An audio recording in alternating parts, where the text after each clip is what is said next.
Hi, I'm Mitch Gallagher from Sweetwater. Welcome to GearFest 2019. Special guest with us is Pete Thorn. Great to see you, man. Really good to see you too, man. It's been a few years. It has indeed. You were out, we were saying what it's been 5, 6, 7 years ago? Something like that. The only time I've been to Sweetwater before, but I had a great time here. You guys are always, the hospitality is wonderful. Wow, thank you. That's too long though. We need to get you here more often. Yeah, definitely. Right. I agree. So man, you are a busy guy. I've got some stats here. I had to make notes. I don't usually make notes, but I had to make some notes because you know, you do all the YouTube videos, you're demonstrating gear. You got 615 videos up there, which is just incredible. 162,000 subscribers, 31 million views. You're a session player, you're a sideman, you're a solo artist. You just put an album out, right? Pete Thorn 2? Pete Thorn 2 came out, yeah, I guess it was about a year ago now. Right, like that. Right, incredible. So first of all, I have to ask, how do you keep all of that going? Wow, I don't know. Sometimes I don't know how I have my own head screwed on straight, you know, but it's, you kind of have to these days. I was just doing a clinic in the auditorium there, and I was talking a little bit about how you have to do everything these days yourself. It's sort of part of it, you know. It's really important that you know, you build your own thing, and whatever that means, you know, it's not the same for anybody. But it does require, you know, maybe getting up a little bit earlier every day, and some planning and stuff, which I'm not the best at. I'm a little haphazard. One of the things we talked about today, actually, in a YouTube panel I did earlier with a whole bunch of people that are active on YouTube, was about consistency.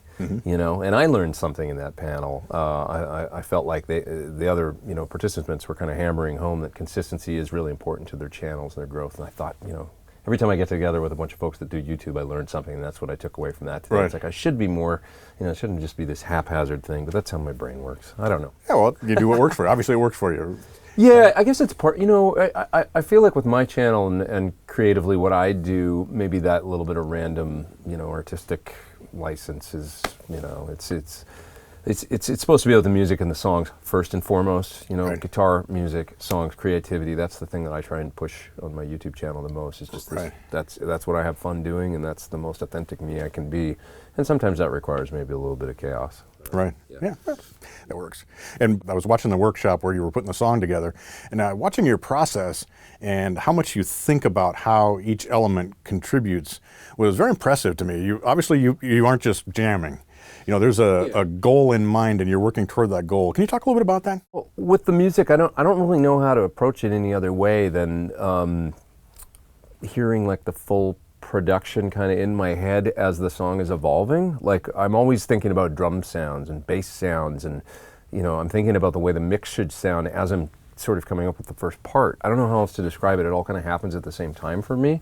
But my goal is just to make something that I would want to listen to. I guess, you know, a piece of music that resonates with me first and foremost. Excuse me, because how can anybody else like it if you're not 100% sold on it? So I just try and be my own worst critic and come up with something that I really enjoy listening to. Right. Well, it was very engaging, and I thought it was very interesting in the way that you use different parts to draw the listener in and to lead to the next part, so that there's a reason to stay and to keep listening. It's not repetitive. Thank you. Yeah. I try and like little elements of like how can I grab the listener's interest and not bombard them with too much information, especially at the beginning of a track. You know, it's like leaving space in the music and stuff and pulling people in with little things, and kind of sprinkling something here, there, and whether that's through, you know, the part itself or the tones or maybe panning and things like EQ, you know, but pulling in. I'm fascinated with music production, and somebody like, you know, I don't know, Jimmy Page is fascinating to me, how he would you know, sprinkle these different guitar sounds throughout a track and kind of pull you in, you know. You know, we think about something like Ramble On, and when that little, it's not even a solo, but that little, you know, that sound of that part that comes in is so unique, and you haven't heard that before in the tune. And it never comes back. It just happens that one time, and it's so special. So I love that stuff. Well, it really is arranging. You know, you can think about it as in production terms, but it really is arranging the music and allowing space for everything to kind of show through and have its moment. Exactly. Yeah, exactly. Like leaving space, letting little things shine here and there. It's something that I learned also from like a producer like Pharrell, for example, in his music, which, you know, it's not like guitar-centric, like guitar shreddy music or anything like that, obviously. But what he's doing can apply so much to whatever style you play. If you listen to his tracks, there's never too much going on at any one time. You know, something comes in, the other thing drops out. And it's like there's only, you know, key elements happening at any given time, and you're not bombarded with too much sonic information at once and kind of burning the listener out. That said, I've got my tracks where it's like, 8 guitar parts all layered with a harmony or whatever, but I'm trying to serve a purpose with that. Right, and that has its place. That's part of the arrangement at that point, right? Yeah. And you're still maintaining, I call it the focus. When I'm doing a mix, there's always something that has the focus. And the trick is to know what has the focus, and then everything else becomes part of the texture and part of what's happening with the song. Yeah, I mean, in the clinic today, when I was tracking, I played a rhythm guitar part, and it was kind of the focus. It's got a little bit of melody to it, and then I laid it back but kept playing, kind of switch pickups, roll down on the volume a bit, and that was because I was trying to get out of the way for another melody that was going to come in, that I tracked after that. So I'm always thinking about that, like don't always be on the bridge pickup with the volume on 10, and crunching away and then expect that you can layer another part on top of that and it's going to speak. You kind of got to get out of the way sometimes. You can still play, but don't be afraid of space in both the tone and the musical approach, I guess. Right. Yeah. So has that process that you've come up with for doing product demos, has that informed what you do when you're writing music, say for your recent album? Yeah, actually, a lot of tracks from the album started their life as pedal demos. Yeah. The track "In Good Company" is a good example. Originally, it was a demo for the Bogner-Lyndhurst compressor, I think, and then I liked it. It had this kind of like groovy, kind of Pink Floyd-y thing to the rhythm guitar, and I was like, why don't I try and expand this into a full song and maybe ask some guests to play on it? So Tim Pierce and Laurie Basilio both played on it, and which was just amazing for me because they're both incredible musicians. Right. But yeah, the thing started out life as the Bogner-Lyndhurst video demo, and if you listen to it, the drums are programmed and stuff like that on the original track, and what I did was go back and layer real drums. Started with the original track as kind of the demo and then built around that. Okay. Replaced some parts. Might have kept a couple things from the original demo song. But I did that on a number of tracks on the record. Not the whole thing, but it was maybe like 7 tracks or something like that. Started life as demos, for pedals. So. But if they're compelling pieces of music, then why not? I mean, they shouldn't be seen in that light as well. I think so. It's like everything is valid when you go back and listen to it and go, was this? Yeah, like you say, is it compelling enough to maybe does it warrant writing a bridge and extending and and like you say, if there's 615 videos, not everyone is a pedal demo and has a song, but a lot of them do. So there's a lot of music there to kind of mine from, and try and expand into full tracks. It's a kind of a fun way to do it. It's a weird, like there's no right or wrong way to do this stuff these days. And the way I see YouTube is basically as a music delivery service. And most people that are watching my pedal demos, I see in the comments say, we come for the songs. The pedal's cool, but we're here for the music. That's kind of what I've tried to build my channel is I want to pull in the listener right off the bat without talking or without, a lot of kind of like that sort of video. What I'm doing is I'm starting with music. When you watch one of my pedal videos that you're going to get a minute to 2 minutes or maybe sometimes a full song of music right off the bat. And then I'll get into explaining the pedal and how I used it. But that's kind of my little formula for my channel. So how much time do you invest in those songs that go into those demos? It really varies. Some of them have taken, as short as maybe 4 or 5 hours or something like that, and then other ones I might spend a couple days, something like that on, really building up. Probably not more than, if it's a product like the Helix, for example, I'm trying to show off a lot of stuff because the thing does a lot of things. So I'm configuring it in different ways. I'm using it with an amplifier. I'm using it without an amplifier running direct. I'm trying to show so many different things with a product that is that deep. So that's why if you watch like my video for the Helix, it's a full song that's basically like 3.5 minutes long, something like that. And just the nature of a product like that, there's a learning curve. So you got to pull it out of the box and spend a day with it just to get scratch the surface of what it can do. So a video like that overall might take me 5 days to film over the course of a work week or something like that. Other ones though, I've knocked out in. I think my record was 7 in a week once when it was getting close to NAMM time and a bunch of pedals that folks wanted videos for, and I knocked out like 1 a day for a week straight, basically. And when you get in a flow, it's interesting. You can do it. Like if you get in a flow, you can't spend too much time, but maybe that's when you come up with some of your best stuff. Yeah. And not overthinking it, right? Not overthinking it, and maybe with a little bit of pressure, that can be a good catalyst. Right, right. So have you, I know obviously I look at a lot of gear, and we look at a lot of gear here. Sure. Do you have tricks for learning new gear when you receive a pedal? You know, something like the Helix is obviously that's a very complex product, and like you said, there's a learning curve and things there, but you also see a lot of pedals, all kinds of amps, and all kinds of different things that you're working with. What's your approach to learning a new product? Well, number one, I try and keep as disorganized as I can be sometimes in my mind and whatnot. I do have my studio configured now, so it's relatively easy to get up and running quickly. So that's a good thing. Some people may have seen I've got this clamp on my desk now that Ron Ellis, a good friend of mine who makes pickups, he sent me, and it's a it's like a C clamp and I'll put the pedal on the desk in the C clamp and tighten it up, and then it's right there in front of me, you know. Smart. And I have basically I've got an AB box that I plug my guitar into. One side goes to some modeling units, Axe-Fx and Helix on one side of my desk. The other side runs out and comes out into the pedal basically. And then I can run from that out into my amplifier rack. I've got a Pete amplifier switcher that allows me to switch between 8 different amps. Then I can either use real cabinets, mics, or I can use something like the UA aux or the Sur reactive load in order to get into my DAW. So I've got all that configured. I can really quickly put a pedal there on the desk, clamp it down, plug my guitar into it, and then be running through whatever amp I want within 5 minutes or something, get a tone up. So I might look at something like an overdrive. I'm gonna look to the appropriate amp that I think a pedal like that might sound good with. And I've got my defaults, my go-tos for sure. I've got a signature amp with Sur, a PT amplifier line. And so more often than not, because I'm so familiar with how that amp sounds, I'll plug into that as my sort of base starting point and dial up a sound and then just hit it with the pedal and see what happens, see if something cool starts coming out.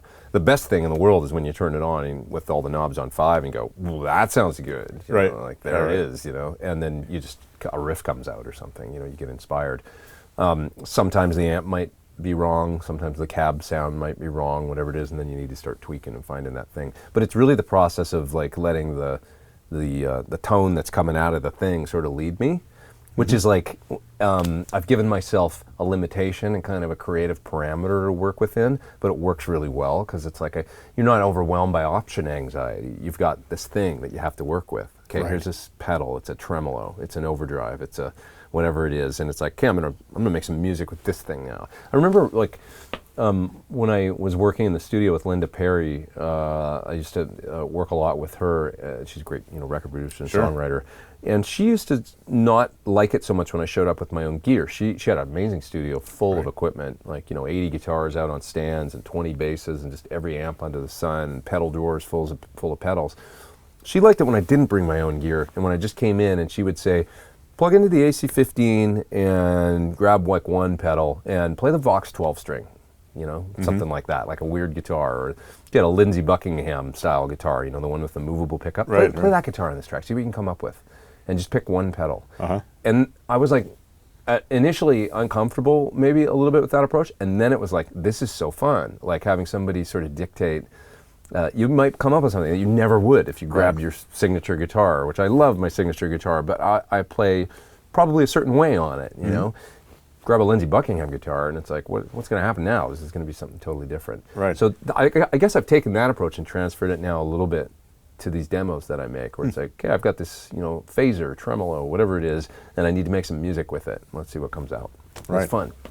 So do you ever just randomly say, okay, I've got these 8 amps and I'm kind of not even going to look. I'm just going to switch it and I'm going to grab a guitar and not even really pay attention and see what comes out? Yeah, it kind of. It's like you get to know your gear and then it's, you've got your go-tos. And that happens, but throwing in that kind of wild card element of I don't know what this pedal is going to sound like because I've never used it is always interesting. It's kind of a fun way to see what's going to come out, and some unpredictable things might happen. And that's great, I think. That's the funnest part, right? It is it's super fun part because once again, at the end of the day, it all comes back around to I just want to be creative and make music, and I found this weird kind of like niche that I can do that. Like go in, I get to write a song every day if I want to. What a fun thing, I just get to go in and to play with toys basically. And it's become like a big part of it. It's become a second career, really. So it's a really I'm blessed in that way, I guess. Really lucky. Well, I know that so many people would love to be in that position, but they'd also love to be in your first career which is doing the sideman thing and touring and playing with artists and doing sessions and things. Tell us a little bit about what it takes to land those jobs and to get those great gigs. That's interesting. It's so many different things. Number one, you got to love it. You got to love playing more than words can say. It has to own you, I think, because there's going to be lean times and it's going to be tough. So, you kind of, if you want to do the sideman thing, you really have to move to a music city. You got to be in, Nashville or in, London or in LA, because that's where the auditions happen. That's where the bands come together, and you're going to get a call or, years after you get there and you make your connections and do your, beat in the street and, put two and two together. Oh, I need to know that person in order to get an audition, or because it really is all about the people that you know. So, once you get all that together, the call's going to come in or you're going to get an email, and then it's going to be like, hey, in 24 hours, go down to this rehearsal studio and play these 3 songs at noon with such and such, Right. And you got to be ready for that. And the only way to do it is really to be in that town, I think, at that time. Now, okay, so there's no hard and fast rules. That could, I got hired for the Japanese touring gig that I do now with a great Japanese artist named Kiyoshi Nagabuchi. They just saw me on YouTube and got a couple references and referrals and called me and said, hey, we're interested in hiring you to do this tour. Would it be something you're interested in? But there's a lot of years have gone by. You're already established at that point in there. Yeah. You're probably going to need to be in Nashville or LA, and they're not the cheapest places to live, and you gotta somehow make a living during the lean times and stuff. So you gotta love playing guitar or keys or whatever it is that you play so much that it kind of owns you. And I don't want to say no plan B, but I didn't have one. I don't know what I'd be doing if if I hadn't done this. And I just wanted it so bad. Now a big part of it is staying in the game long enough. Just by sticking around and working hard at your craft. That's a huge part of it. The other one that I always stress is just be a good person. You have to be the kind of person that other people want to spend time around.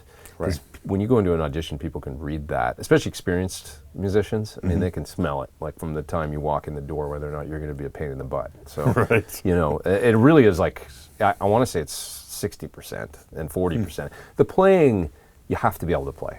If you get in that room and you're in that position, like that's a given. Everybody in there that's in an audition for a good touring gig, generally speaking, there's a level of that it takes to get that far. If you've moved to LA or Nashville or something, you can play. But now what's the, how do you go above and beyond that and be the one that seals the deal? So being a good person, attention to detail is a huge one. I always say, be one less problem. Be a problem solved when you go in that room, because you got to think about the mindset of the artist wanting to put together a band for a tour. They're probably stressed out. They got a lot of things on their mind. They got a tour looming. They need to find the right musicians. Like, am I going to be able to find people I like? Am I going to be able to find good players? It's a lot of pressure. They got a new record coming out. There's probably, there's money riding on it and all that stuff. So when you walk in that room, if you've got the right sounds, you've nailed the parts, you're a nice person, and you start to play with them, you want them to look over at you and realize, like, this person's kind of nailing it right now, and I could probably walk on stage with them right now and do a show, and it would be at least pretty damn good, even before rehearsing or anything. Right. You want to have it kind of nailed, so that they're just like, oh, that was so easy. Like, this is a problem solved. And if you can do that, and then kind of maintain that throughout your your tenure with them, not be a pain in the butt, and be somebody that's constantly. You want to make yourself sort of indispensable, So whatever that means, for me, it's been really paying attention to the parts, attention to detail, being dynamic, knowing when to stand back when it's time, knowing when to step out when the artist needs a break and it's time for you to go up and play a solo or something. That may or may not be the gig at all. Like, it may be, it's always time to stand back, it could be, right. or it might be like, when I think about somebody like Justin Derrico that plays with Pink, there's, or Phil X with Bon Jovi, there's moments where it's time to go out there and you got to be that rock star and just go toe to toe. I use the Clark Kent Superman analogy too, being a sideman, because sometimes it's time to be Clark Kent and sometimes it's time to be Superman. And it's tough because the artist, rock stars, they get to be a rock star 24/7. They're the artist. They get to be in that persona. They get to call the shots, and they live in that persona. And when you can live in that persona and then go on stage, it's like you don't have to get out of it and then turn it on when you go on stage. You can be that person. But as a sideman, it's a challenging thing because you need to get out there, and they want you to go toe to toe with them. When it comes time to, like, they got their arm around you, like, go, like solo, and you got to go to the end of the ego ramp and play you got to be a rock star in that moment. Right. You have to turn it on just like they do. And then when it comes time to get off stage, they get to go to the private jet and fly off, to the next town or whatever, and you got to tone it down and become part of the whole crew and organization. Once again, get on the bus, get in your bunk, be cool, don't act like you're better than anyone else. And so that's the Clark Kent Superman thing. Right. Yeah. That's about, I think I'm fueled up on coffee, but that's about as much advice as I can give on that subject. Hopefully that helps. Yeah, that's great. Yeah. So typically when you go in for the audition, you're expected to duplicate, say, the parts off the record, and the tones and all that, or do you bring in your rig and you're presenting yourself?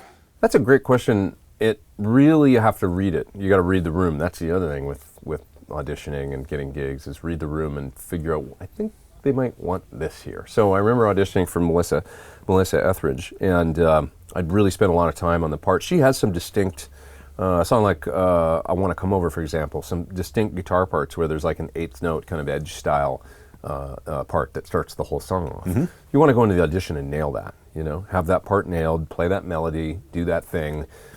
And then when it comes time to solo, do they want you to play your own solo or not? It really depends on the artist, If the solo is a distinct part of the song, let's take a song like a Stone. I had to do the solo with Chris Cornell. It's really more of a melody and a musical break than it is a solo. Mm-hmm. It's a distinct melody, the whammy thing coming in, Tom Morello, you want to nail that because the audience is expecting it. And when you do it, it's this cathartic kind of moment. Or Hotel California, you have to play the solo. Right. Comfortably Numb, if you were auditioning for a Pink Floyd cover band, I guess. You're not going to change that. Right. You got to nail that. But certain solos, you got to know it's time to take that liberty and do your own thing. They're going to want to see that you can step out and improvise. So I remember auditioning for Melissa and, learning the stuff kind of note for note, learning a lot of the parts off the record. And then I got a call back. I did well at my audition, but she said, come back tomorrow and let's learn one more song. Let's do this other track. And I listened to it, and it was Philip Sace, was the guitar player that played on the record, an amazing guitar player.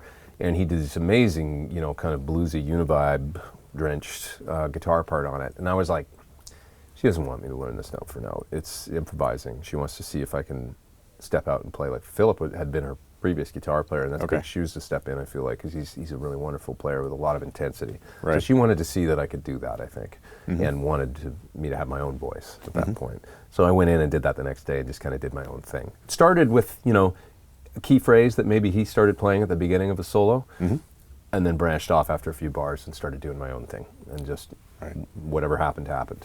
And afterwards, she said, "That's exactly what I wanted to hear. Nice. If you could do that." Right. But you had to be able to read that to know that's what she was looking for. Yeah, I didn't ask anybody. It's best if you can just read it somehow. And she, I remember, has over the years given me praise for saying he always knows when to kind of step back and when to step up and play, and then he knows when it's enough. When it's time for me to go back, because she's the rock star, Right. And she said that not in a way like it's time for me to go, but she said he knows exactly when to step up and then when to wind it down, something like that, Right. And I took that to heart, and I really appreciate her saying that. But it is a really important thing, It's the Clark Kent Superman thing. Know what role to play. It's a little bit intangible, but just always reading the room is so important. I use the example too, like when you're on the tour bus afterwards, and maybe everybody, be like 13 people on one of those things, rolling at any given time, and people can be going through stuff, personal things, or maybe they've not had the best day, or maybe somebody's sick, they're a little bit off. So partying in the front lounge until 5 a.m. or whatever, and cranking the music might be the appropriate thing to do, actually, like on certain nights on the bus, to be part of the team. But when you sense that somebody's needs a little space, or that, you just constantly got to read the room. You want to be an asset to that organization and a team player, and just know constantly what maybe the right thing to be doing is, and that could be musical, and it can also just be like kind of interpersonal relationships. Right. Yeah. Right. Yeah. So I'm curious, at the stage that you're at in your career with all of the different things that you're doing, are there times when you'll say no? Because a lot of times the advice to a player is just say yes. When things come up, take the gig. Say I yes. sure feel that pressure, like when work comes up, to take it. But I've learned now that you can't do everything, and for sure there's, you got to know what. I'm in the position though where like I don't have kids. If you've got you're married, kids, it lays a whole nother, set of parameters on what you can and can't do, how often you want to go out, how often you want to be away, how much money you need to make in order to. So, when you're young and you're single, the kind of the world's your oyster, and I would probably say it's best to go out and do just about everything, because that's the time to learn. You don't want to waste time on things, and you don't want to ever let anybody treat you badly, or you don't want to be abused out there on the road but. When we think about the Beatles in Hamburg, I always use Beatles and Van Halen as my examples, because there's a similarity between Beatles and Van Halen beyond they were just both four-piece bands. They were both great cover bands that worked their butts off before they became the Beatles and Van Halen, Right. So the Beatles playing 4 or 5 sets a day or a night or whatever they did in Hamburg, and singing and just going for it under probably the worst of conditions is what conditioned them and made them ready for 1963 to just, and same thing with Van Halen in the 70s. They were just a really killer cover band that wrote all their own material too, and ended up tracking a great record in '78, and they were ready. They could sing, they could play. They probably didn't need great monitors on stage. They didn't need to be coddled, or they just needed to hit the stage and go boom and explode and do what they did. Right. So, working hard and taking the gigs and just, getting down in the trenches is probably good at the beginning, I would say. You get older then, and then this is, kind of what YouTube's given me a little bit of flexibility, because I don't have to take everything anymore.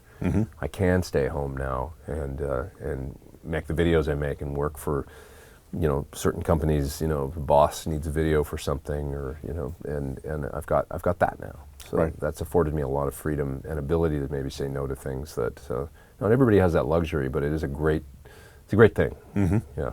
Right. Having that second option to use, it certainly expands your possibilities at that point. It does. It gives you a little bit more freedom. It gives you a lot more freedom when you're building your own thing, and can maybe make it work and not have to go out all the time. Because you want to go out in the beginning, you want to tour, you want to play, you want to get out, and then later on maybe you're like, I don't know if it's a great thing if you get into your 50s, your 60s, and you're like, I got to get a gig.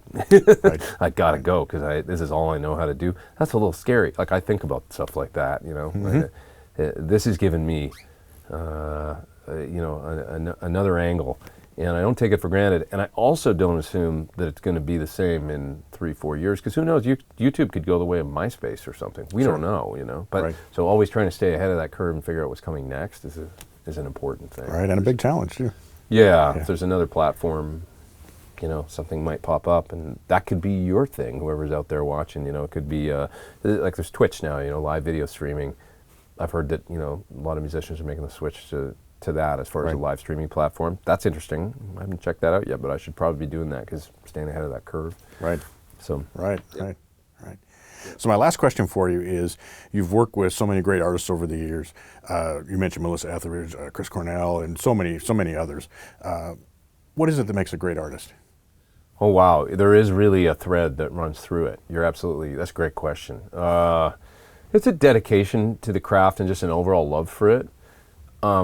That is, once again, it's got to own you, and certainly with every single, whether it's Don Henley, Melissa Etheridge, Tsuyoshi Nagabuchi, these artists from different countries that I've played with, they all have it.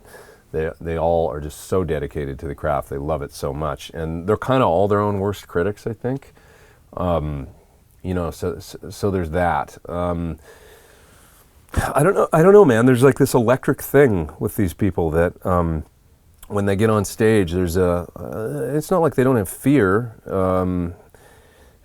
but there's something that happens to them. I remember getting together with Melissa to rehearse in the beginning, and she was kind of reserved, and I'd heard that she doesn't really like rehearsing. So she was kind of like not singing full force and kind of, you know, saving it up. But I had no idea exactly what it was going to be like till I actually got on stage with her.